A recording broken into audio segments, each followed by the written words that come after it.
కమలములు నిడిబాసిన కమలాప్తుని రశ్మిసోగి కమరిన భంగిం తమ తమ నెలవులు దప్పిన తమ మిత్రులే శత్రుల ఊట తథ్యము సుమతి. కమలం అంటే తామర పుష్పం. కమల బాంధవుడు అంటారు సూర్యభగవాను. నీళ్లల్లో ఉన్నటువంటి కమలం ముడుచుకొని మొగ్గలాగా ఉన్నప్పుడు సూర్యరశ్మి సోకగానే వికాసాన్ని చెందుతుంది. అంటే కమలం విచ్చుకోవాలంటే సూర్యరశ్మి అవసరం. అది నీటిలో ఉన్నంత వరకు. ఆ నీటిలో నుంచి ఆ కమలాన్ని తామర పుష్పాన్ని తీసి బయటపడేశారనుకోండి, సూర్యరశ్మి సోకగానే అది కమిలిపోతుంది, అంటే వాడిపోతుంది అని అర్థం.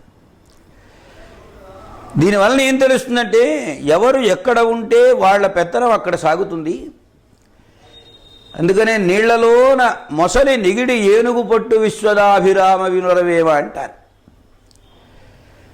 నీళ్లలో ఉన్నటువంటి మొసలి ఏనుగును కూడా పట్టుకోగలిగేంత సమర్థమైంది. బయట కుక్క చేత భంగపడును, అది బయటకు వస్తే కుక్క కూడా దాన్ని కరిచేస్తుంది.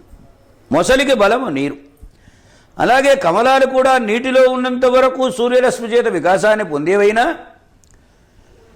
అవి ఆ నీళ్లలో నుంచి బయటపడిన తర్వాత అదే సూర్యరశ్మి తాకితే అవి వాడిపోతాయి సుమా.